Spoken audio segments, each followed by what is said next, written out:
Hey everybody, I'm Chris Fafalius, and I'm the producer of Krista Makes a Podcast and the host of the One Hit Thunder podcast. And I'm Matt Kelly, host of Horror Movie Night and the producer / the head of content for the Geekscape Podcasting Network. Between the two of us, we have, believe it or not, 25 years of podcasting experience, and we want to help you start your own podcast. We know podcasting, and we want to share that knowledge with you. So whether you're new to podcasting or you want some feedback on your currently active podcast, we want to help.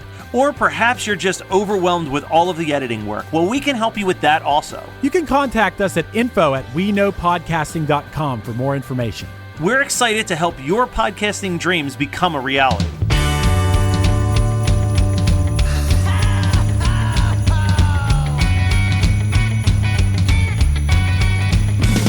Well, there's a party each and every year on Christmas Eve, where the fun and cocktail shrimp don't seem to end.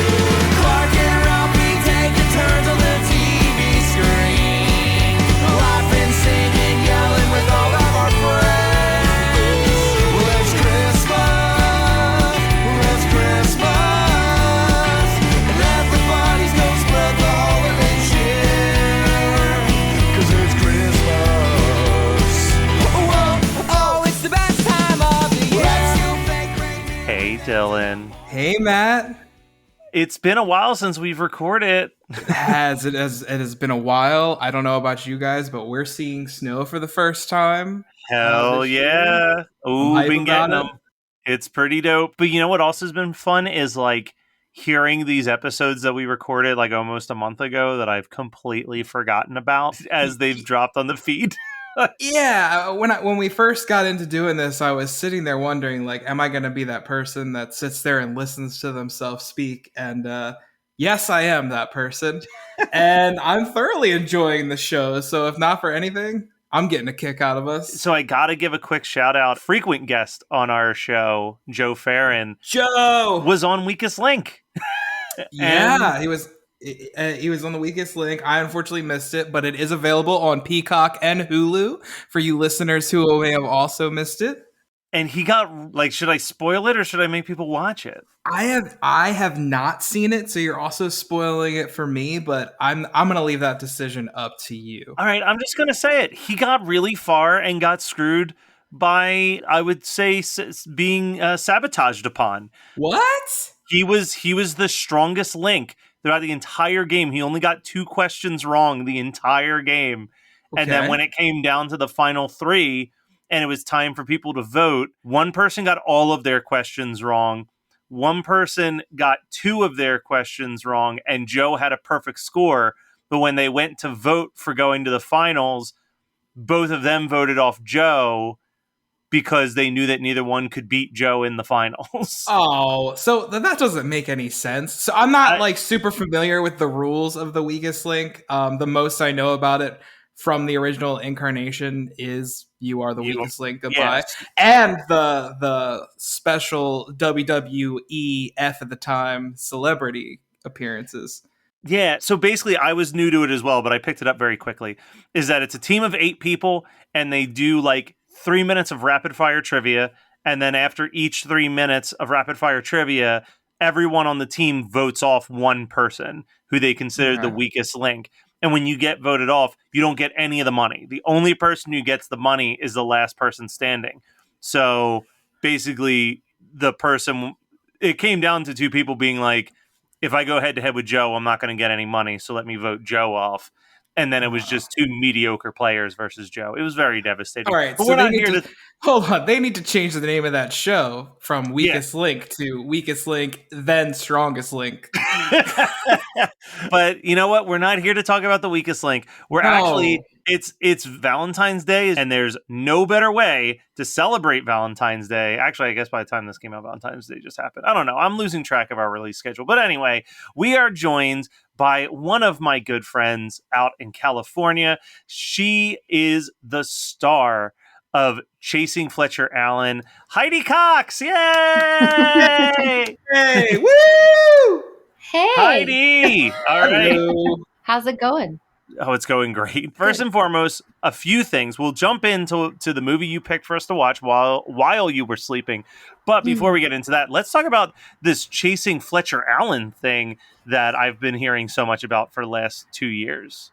Oh, you're so nice. Have you not seen it, Matt? I Do still need haven't to- seen it. No, I haven't. I couldn't go to any of the film festivals to see it, so I have yet to see the movie. We'll make sure we take care of that. Make sure you get to see it. I'm so sorry. I didn't even know you were going to bring it up, or I would have gone ahead and sent you both a link to watch Aw. it, because it's like I think it's 17 minutes, 18 minutes long. It's a short film about. The easiest way to explain it in short would be it's about a woman who, like, she kind of goes through this journey of realizing that she's had everything she's ever needed all along. That's Aw. it. Perfect. And it happens around Christmas time, right? It could. It could.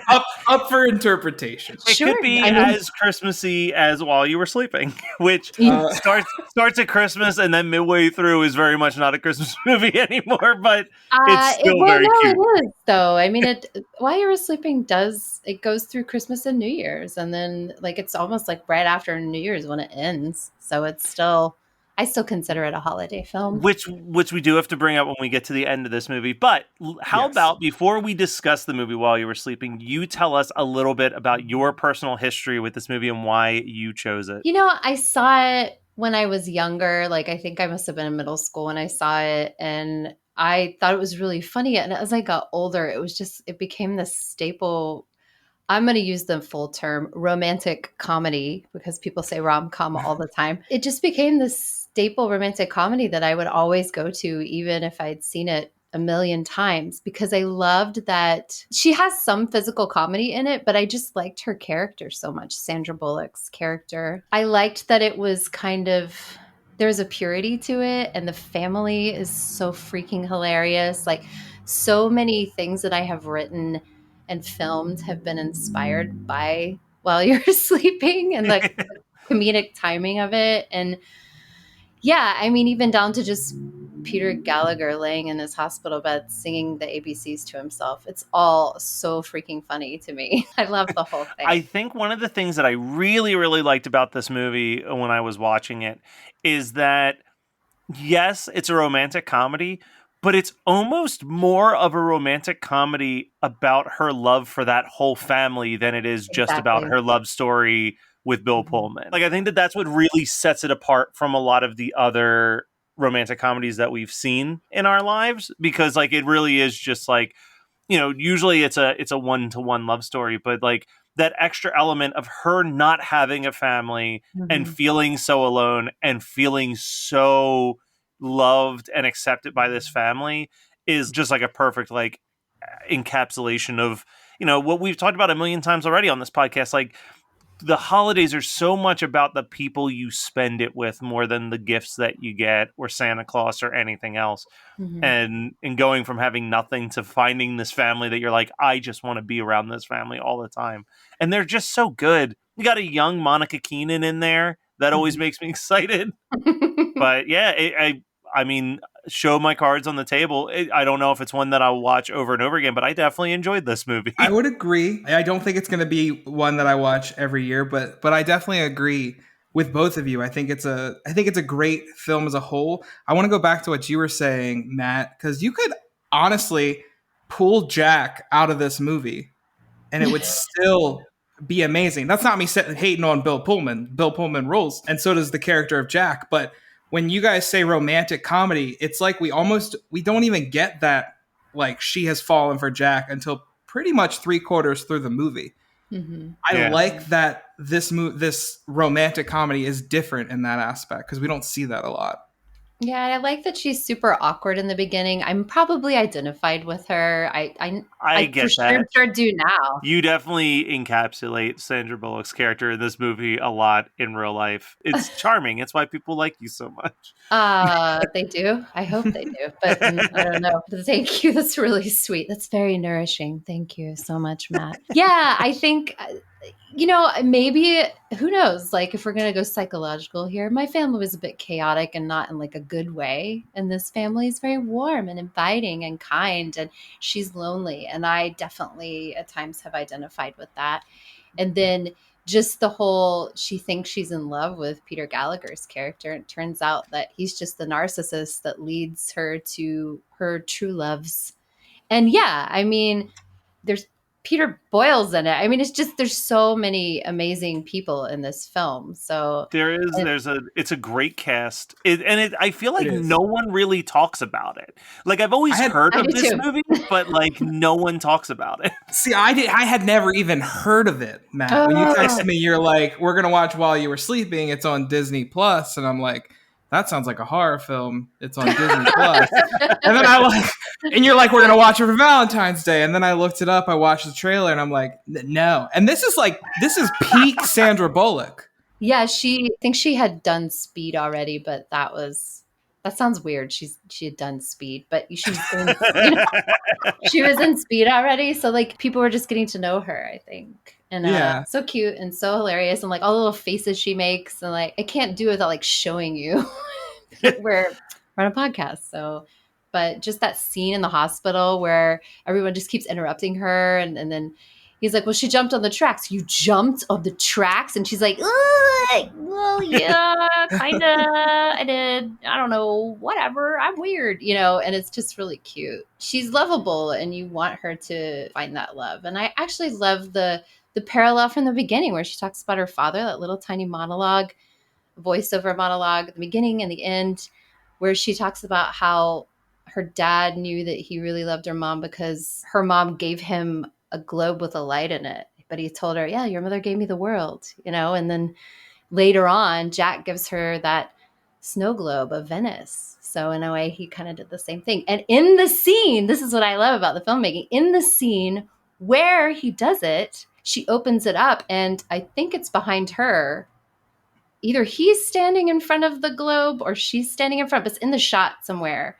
And I'm like, John Turteltaub, genius. I love it. Cheesy, I know, but I like it. It's sweet. It's nice.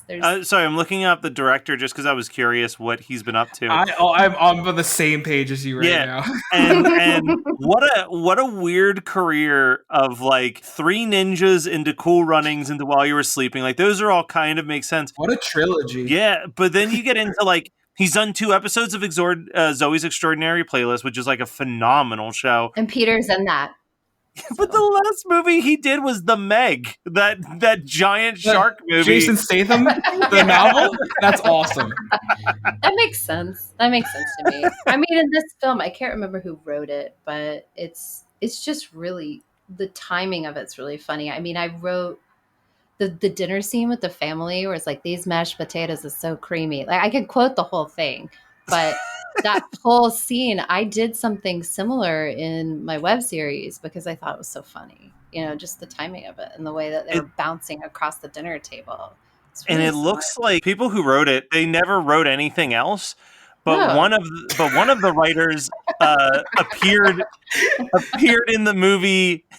Appeared in the movie Chopper Chicks in Zombie Town, which is a Troma film starring Billy Bob Thornton. We always come full circle here on Christmas 365.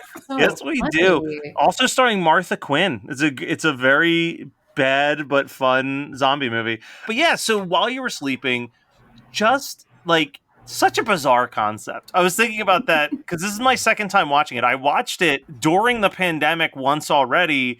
Just because I like when I discovered that you could do you could put together a watch list on Disney Plus, I just spent a night going through their entire like TV show and movie archive. And if there was anything that I had never seen before, I threw it into like one giant watch list and just started working my way through it while I was working from home. And I eventually got to While You Were Sleeping. And I was like, oh, it's a Christmas movie. So like when you picked it, I was like, oh yeah, it's a Christmas movie. I have to watch it every year. It just makes me happy. Yeah, I mean, there's even Joe Jr. What's the actor's name? I can't remember the actor's name, but Joe Jr. to me steals he bounces between being like a legitimate creepy stalker to so charming and endearing in like milliseconds. Yeah, Michael Rispoli. Yeah. And Yeah. and most of the time he plays gangsters and stuff. So Well, that's what I think makes him makes that character so funny and likable, is that you can tell it's an actor who usually plays like a mobster, but he's Mhm. just like the lovable dope. And you're like, this guy's completely like when she catches him trying on her shoes and stuff, you're like, I shouldn't like this guy as much as I actually like this guy. Like, he's clearly got issues. I slipped and my foot just went into the shoe, just went in. Oh my God. The feminist in me looks at it and kind of goes, okay, so stalking is not okay. This, I can kind of see where it could be problematic that character is that way, but I still love him. Well, he has a Like, one line where he's got the one girl and he's like, she's the prettiest girl in this apartment. And she's like, well, what about me? And he goes, you're the prettiest girl on floor 6. but you are the prettiest girl on the 5th floor. Damn, Junior. Oh, he's so sleazy. I like the leaning part. Is this guy bothering you? Well, are you sure? Because it looks like he's leaning. And then he walks away and he's like, I know karate. And he's trying to fix a car with a hammer and stuff. It's just really funny. And I love that the Godfather immediately sees through all of this, but like also wants to help. Like, he's just like, I just want to help. Like, he just sees he's so like, their relationship of like being in on the secret together is like also really adorable. And I love that a big driving force is that she's afraid to kill the grandmother with the information that it was a lie. Like her heart. One of the notes that I have down halfway through the movie was Jack Warden rules. And then at the very end of the movie, before everything's revealed, where Jack Warden, I can't remember his character's name in the movie. Saul. Saul, yes. When Saul is supposed to explain what had happened and he didn't, I then wrote, God damn it, Jack Warden. But he does it on purpose too. Did you it took me years of watching it to realize that he doesn't want to tell them because he loves her too and he thinks the family needs her, and nobody's communicating very well in this family. That's the only thing. They're not communicating. There's lots of miscommunication and hiding information, but there's a lot of love. So, but yes, Saul is the godfather, which is really funny because there's a little joke in there about it too. Because she says, don't you have to be Catholic to be a godfather? And he's like, I donated to bingo night at the Catholic Church, and so they let me be the godfather, even though I'm Jewish or something like that. Really so one of my notes, I didn't have a ton of notes because I was just kind of enjoying the world and being like, well, we'll see where the conversation takes us. But one of the few notes I wrote was, man, it would be wild if this movie just ended right with Sandra Bullock ruining their life at a wedding and then just fade to black. That would have been absolutely amazing because, again, I did. So I was texting Matt during this movie, and overall I enjoyed it, but I had some problems, and that I think that would have solved all my problems. Like, it was just like, and she ruined their lives. Yeah, because every time I'm like, this is not okay. This is not an okay situation. She is out of her mind. At one point, the hospital hands her his stuff, and she takes it. Yeah. I'm just going to take these things. So the wildest thing for me is like, I literally stopped a binge watch of Crazy Ex-Girlfriend to watch this, and it felt like I just had never stopped watching Crazy Ex-Girlfriend, because like everything she's doing in this movie feels like it's something Rachel Bloom would have written into one of the scripts of Crazy Ex-Girlfriend. But don't you think, like, in a way, she's kind of next of kin, and she was let in because she's the fiance to him? They probably would hand her his stuff. But she's not the fiance. But she's not. That's my point.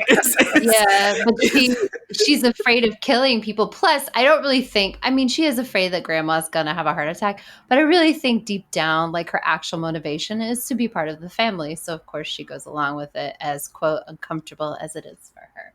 At least she's not lonely. So it kind of makes sense. You got to suspend the disbelief a little bit, but you know, I mean, what good romantic comedy doesn't force you to have to suspend disbelief? Oh, I had suspended my disbelief real hard because in the beginning, now mind you that the last movie Matt and I watched for this podcast was Last Christmas.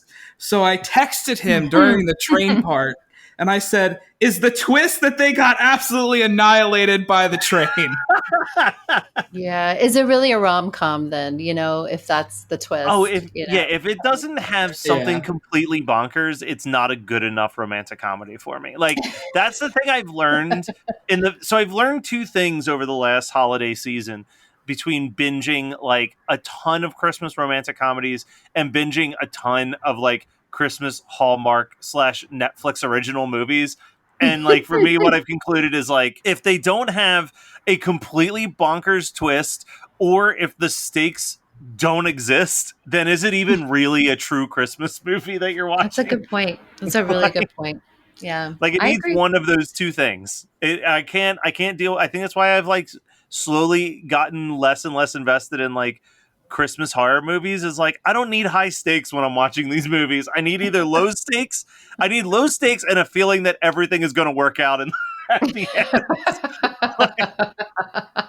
What's really interesting is that it is a Christmas movie because it takes place during Christmas. And I think the reason is to kind of heighten the loneliness that someone might feel. But the release date is April 21st, 1995. So it was released in the spring. Maybe they were hoping that it would get to home video just in time for that Thanksgiving, Christmas high rental period. I don't think that they advertise it as a Christmas movie, but I like to think of it as such. There's plenty. We talked about this very recently on the show, but there's so many things that have nothing to do with Christmas. But as far as like our personal memories with it, it becomes a Christmas tradition or a Christmas movie or what have you. So I think that's literally that logic is what's going to keep this podcast running smoothly through the summer. If that's what Christmas means to you, that's what Christmas means to you. We can't control that. Like I hate the argument, the Die Hard argument. Like, if it's a Christmas movie to you, it's a Christmas movie. If it's not a Christmas movie to you, it's not a Christmas movie to you. Like, I mean, we make that up. Again, Matt just said, we talked about this very recently. To me, I watch 30 Rock around Christmas. It's set in New York. For some reason, it reminds me of Christmas because of the time of year. And you know what? It has nothing to do with Christmas except like a few episodes. And we'll get a whole episode dedicated to the Die Hard thing because my argument, I'll give a quick sneak peek on my argument. My argument is that Die Hard 2 is more of a Christmas movie. I do not deny that. I do not deny that either. I haven't seen that one. Die Hard 2, he's trapped in an airport trying to get home for Christmas, and the whole time they're like fighting on jet skis and there's a ton of snow. It feels more Christmassy the whole time. Jet skis or snowmobiles? Are they fighting on snowmobiles, jet skis, whatever. My God. They're all the same thing. That's funny though. I'm just trying to picture it. What is a jet ski but a non-snow snowmobile? It's just a snowmobile's just a jet ski with skis under it. And frozen water instead of liquid water. Well, I got into an argument with someone this past holiday because I was listening to "Do You Want to Build a Snowman" from Frozen. They're like, "That's not a true Christmas song," and I said, "It's got snowman in the title." So, I mean, this isn't one where I'm going to watch it every single year, but it's also one that I'm going to make it a point to like get back into the rotation every couple of years. You know what I mean? I would encourage you to, when you watch it again, just take note of this, like the timing, the comedic timing and the writing, because it's so funny. And I don't know how to describe it. It's like funny in sort of a Princess Bride kind of way, except not quite so absurd. It's well-timed comedy, and it's actually very shocking to me that the people who wrote the screenplay never wrote anything else. Like that so interesting, seems weird. I think this movie did well. I don't think it was like a bomb. It did fine. Yeah, it did fine. I wonder if it was commissioned, like they were asked to write it, or if it was just something they had. It's possible they've written other things that just never were sold and maybe had been optioned but never used. But didn't know that. I didn't go deep into the filmmakers. It's just a movie that I identify with, that I watched all through college too. All of my friends in college, we would watch it. Okay, so I just pulled it up on Wiki. So the budget for this movie was $17 million, but it brought in $182 million at its box office run. Okay, yeah. So, I saw that, was completely shocked because, like you said, you had heard of it but never seen it. I had never even heard of it. And it was proof, honestly, that I think that was the proof to studios and executives that she could carry a movie, because she really was, like in the trailers and stuff, if you notice, she's the lead. She's the person that's carrying it. You Yeah, kind this of is see Peter Gallagher, you sort of see Bill Pullman, but it's really a Sandra Bullock movie, and it's like the chick from Speed. Yeah, Yeah. it's so weird. I'm looking at this and it's certified fresh on Rotten Tomatoes, 80% positive reviews. It got an A on its cinema score. Roger Ebert loved it. It got a Golden Globe nomination. It Mm-hmm. was recognized by AFI for their like I believe that. 100 Years, 100 Passions. So it is crazy that a movie that, in my eyes, has so many positive accolades that no one was like, hey, let's get us those guys who wrote While You Were Sleeping to write another rom-com, Yeah. because it seems like for their first and only script that sold, they really seem to knock it out of the park. So you'd think That's that a there'd really be good more point. for them. So while we're talking about the script, because I did take a lot of notes, but it's just stuff that I enjoyed. About like a quarter of the way through the movie, a guy completely eats shit on a bike, Oh my gosh, the best part. and I'm dying is because as I'm writing that, you go into the scene where they're in the Catholic Church. Oh, it's so I've never great. seen a Catholic church better represented. I went to Catholic school for 9 years. Perfect. Up, down, up, down, up, down. And the whole conversation too. How did so and so become a, what did he say? A lector. He takes marijuana. Amen. Like, it's so great. The whole conversation's timed perfectly. Yeah, I forgot about the kid who eats shit. If you watch, actually, in the very beginning too, just when they're playing the Natalie, what's her name? Natalie Cole is Nat Thank King you. I Yeah. don't know daughter. why Yeah. my brain just shut down for a second, but when they're playing her song, you see like someone fall in the ice skating rink too. So like they like the physical comedy in this. Yeah, and it was good. It was really good. Favorite ice cream? Baskin Robbins. That was That's weird. that's not a flavor of ice cream. Now that I think about it, I think Dunkin' Donuts and Baskin Robbins must have sponsored that, because if you notice, you see the labels in the film a couple times. So. Yeah. No, I like that part because it caught me. I'm like, what? Wait. And then it got me thinking. I was like, was there like just a flavor? Did they? I know I'm doing random stuff, but like we're not. I don't want to go through the entire movie, so I'm just laying out the funny comments that I wrote down. Maybe you can explain to me. I might have missed this part. How did she know he only had one testicle? Okay, so remember the part where the orderly comes up to her and says, "These are your his husband's things," and she's like, "He's not my husband." And then this guy goes, "Oh, you're Peter's fiance? I'm such and such, and I'm a partner at the," and he lists like whatever stupid. Yeah, because he had the law firm. pencil in his pocket while And they he's were playing like- basketball. He's Yeah. like, "After what happened?" And she's like, "What?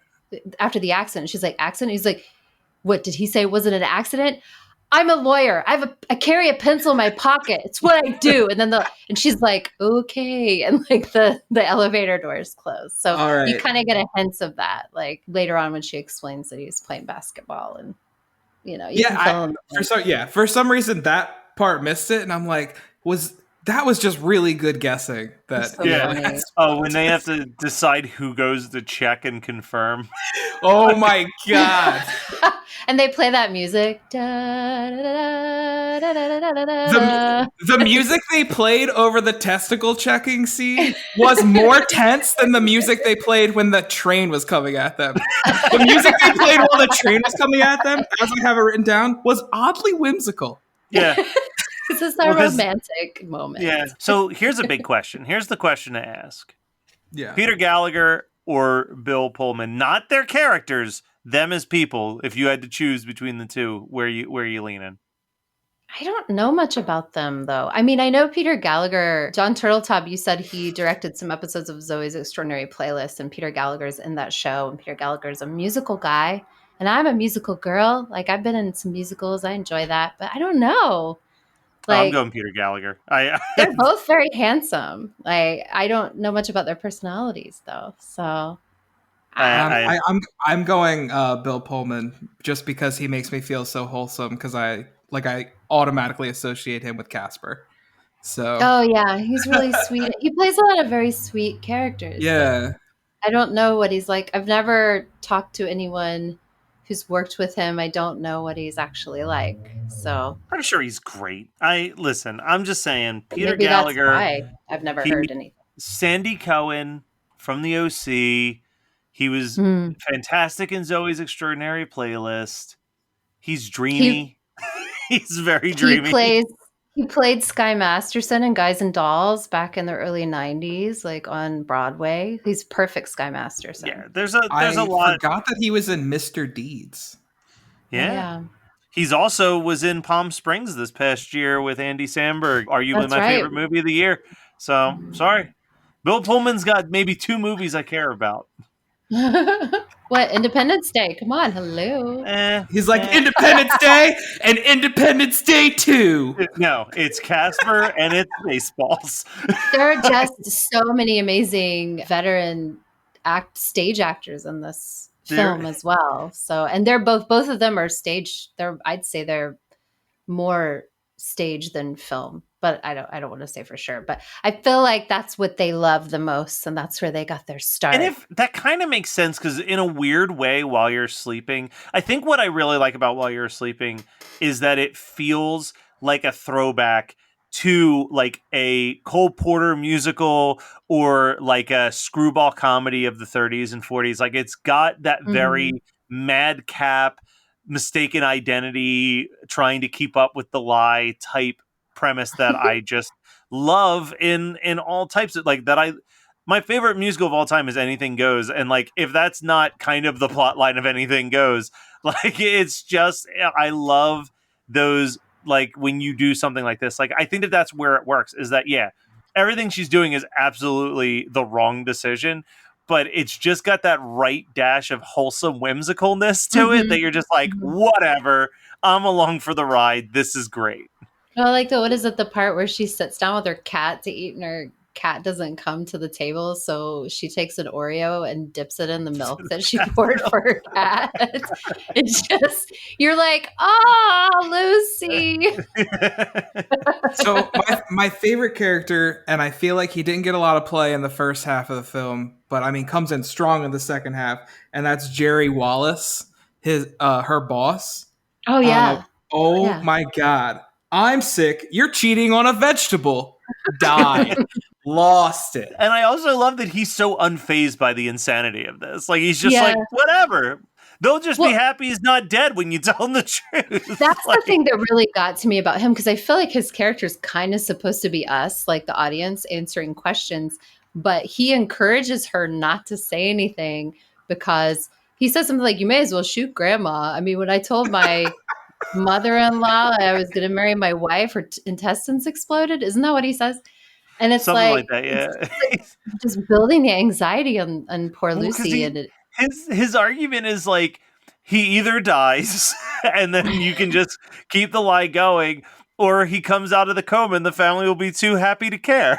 Like, the stressful part is when he comes out and then they begin to convince Peter Gallagher that he has amnesia. Like that's like, this is too far. The first time you see it, you're like, oh, here we go. And that's what I love about the movie too, is because in every point you think she's going to get caught, fate seems to be turning a different direction. Even like when she goes to his apartment to feed the cat and then Jack comes over and, the phone rings and he's like, aren't you going to get it? And she's like, no, let the machine get it. And I'm here to feed the cat. He doesn't have a cat.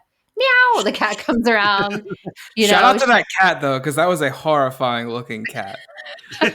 When I love that you get this whole like Chekhov's gun is that message from the old girlfriend, new fiance. It's like, you know what? I've changed my mind. I will take you up on that engagement. You're like, uh-oh. And then like it doesn't come up again for like a good half hour, but you just know that that's like bubbling under the surface the whole time. They talk about her in the beginning. Remember when they're out in the waiting room and everyone's staring at her and they're like, tell us what you first thought of Peter when you saw him. She's like, I really loved his smile. And the dad's like, they're caps. $500 a tooth or something like that. And they talk about Ashley Bartlett bacon. It's really, I know, it's kind of sad how well I know this movie, but that's the woman's name. And then she calls and she goes, I can't believe you haven't called me back. And you know what? I've been thinking, I will marry you. And she wants to get her cat back. It's like Ashley's cat and all this stuff. And the dad says something like, she's very high and mighty for someone named after breakfast meat or something. He just has some of the best lines. Peter Well, and, Boyle. like, I love that there's this whole, like, everyone is afraid of her. Like, the doorman is afraid of her until he Yeah. meets Sandra Bullock, and he's like, oh, she's not so bad. Because they were told about Ashley, so it's just it. I like the writing of that, like the way everything times out so well, and it just sort of twists toward her favor. It's perfect. So I like the idea that, like, you propose, like, that it's fate. Fate is like making sure that she ends up where she needs to end up. I do have a problem with, and this has just always been me with any movies, is the fact that the end conclusion is that in about a week she goes from being obsessed with this one guy to ready to marry his brother in about 14 days, which just seems fast by any stretch of the imagination for a relationship, Joe. Well, that's I think about that, Matt. She didn't know who Peter was. She was obsessed with this person and she didn't know. She got to meet Jack. No, I mean, basically she's still just ready to marry someone after 10 days, which I just think is way too soon in any type of relationship situation. yeah, Says I the think grumpy man who hasn't dated anybody in 15 is it 10 days? We don't know. We don't know it's 10 days. Did you notice though at the very end when he shows up with the family, Peter is not there. He's Yeah. not there. Yeah, So- they abandoned him for her. I don't think. I Kicked think him out of the Peter just. family. I think They Peter threw him on the just- train track. They convinced him he had amnesia and then left him behind. They wanted to finish what God started and tossed him right on those train tracks again. Charming movie, loved it. Obviously, I'm imagining that this probably ranks high, but would you say is watching while you're sleeping your absolute favorite thing about the holiday season? My absolute favorite thing. Yeah. I wouldn't say it's the number one thing, but it's up there. It's pretty close. You know. Do you know what the number one thing is? Probably spending time with my family. You know. Yeah, that's pretty good. It's pretty good. But Pretty good, yeah, good answer. But my mom loves this movie so much too. So she and I can sit and watch it and quote it. It depends on her mood. Sometimes she doesn't want me to quote it. I can't help myself when I watch the thing. But I love it. And Muppet Christmas Carol, I usually have to watch that like Christmas Eve or something. I can watch while you were sleeping anytime before Christmas through New Year's and still feel. Or you can even watch it now, Valentine's Day. I think that's the reason why you chose to talk about it right now. Yeah, perfect. So Heidi, Matt, both of you, we have a tradition on this show.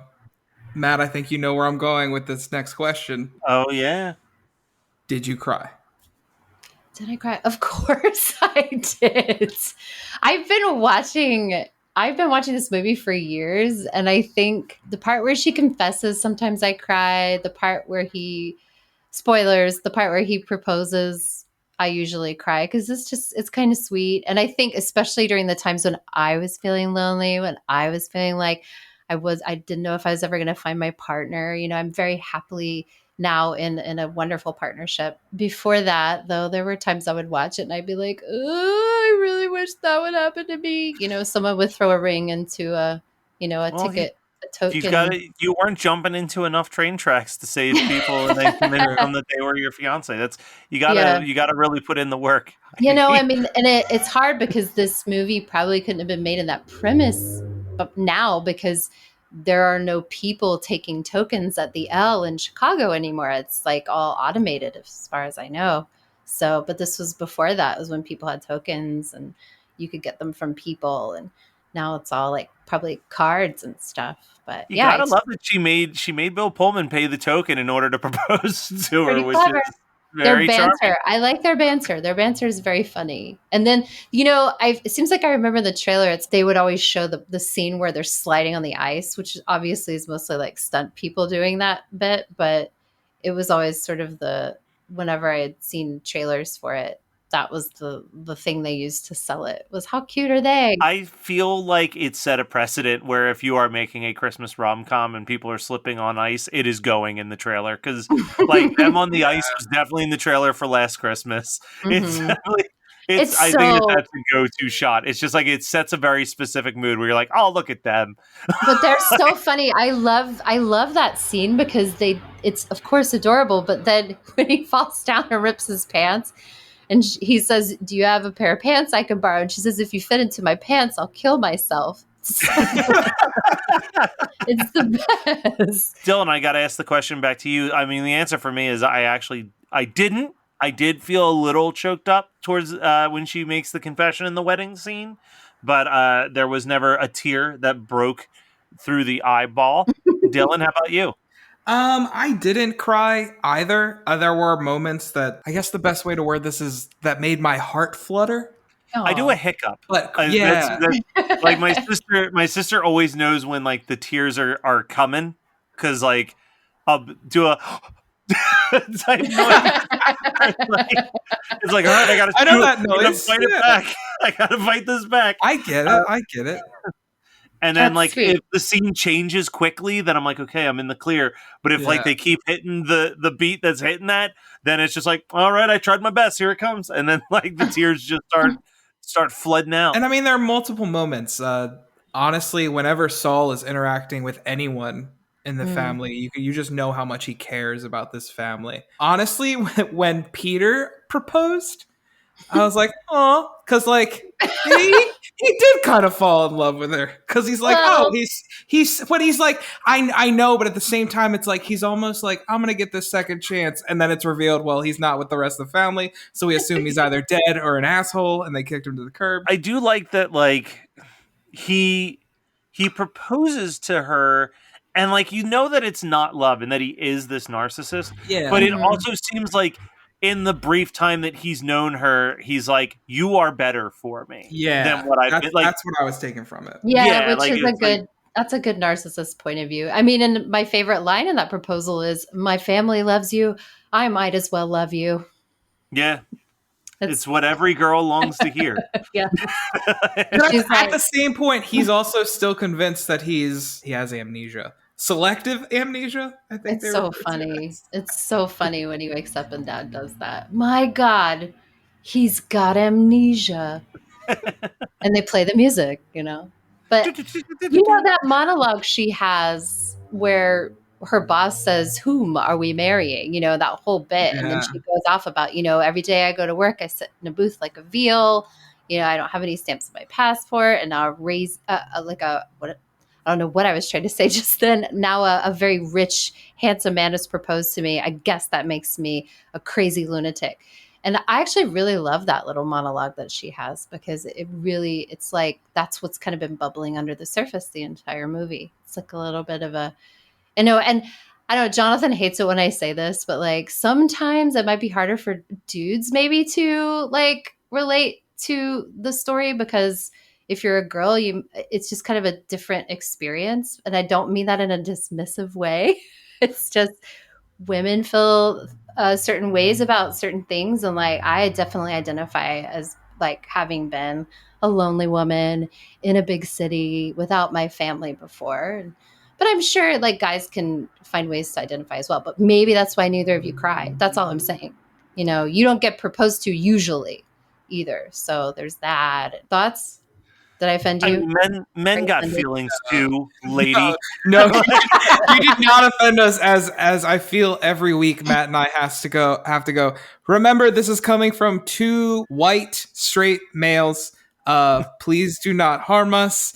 We want, like, we're open to the other perspective, but this is our perspective, and we apologize for our thoughts. I feel like we do that on a weekly basis. But don't it's think you also, but the flip side is that it is also from two real hopeless romantic. Yes, That's yeah. true. That is true. sad sack. Yes, Like, very That much is so. true. I believe we're that. very in I touch know, with our I just- feminine side on the Christmas 365 podcast.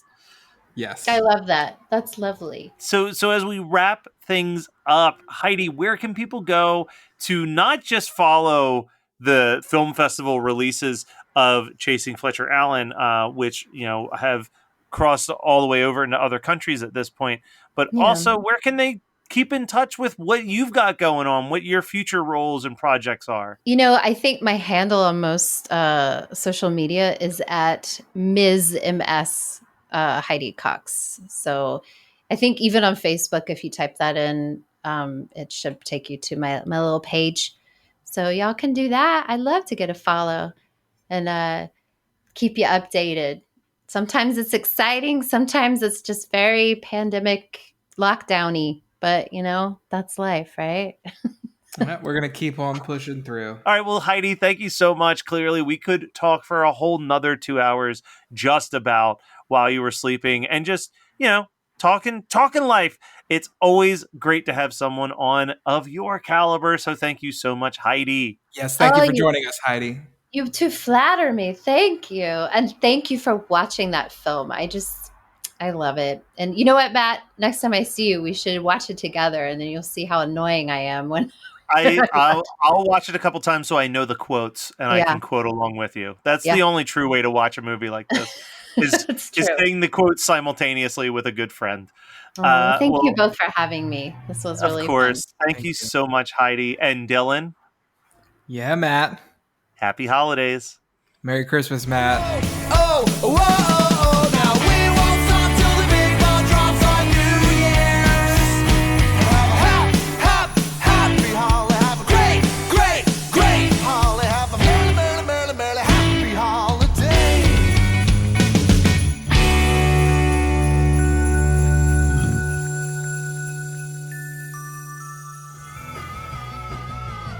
You're listening to the Geekscape Network.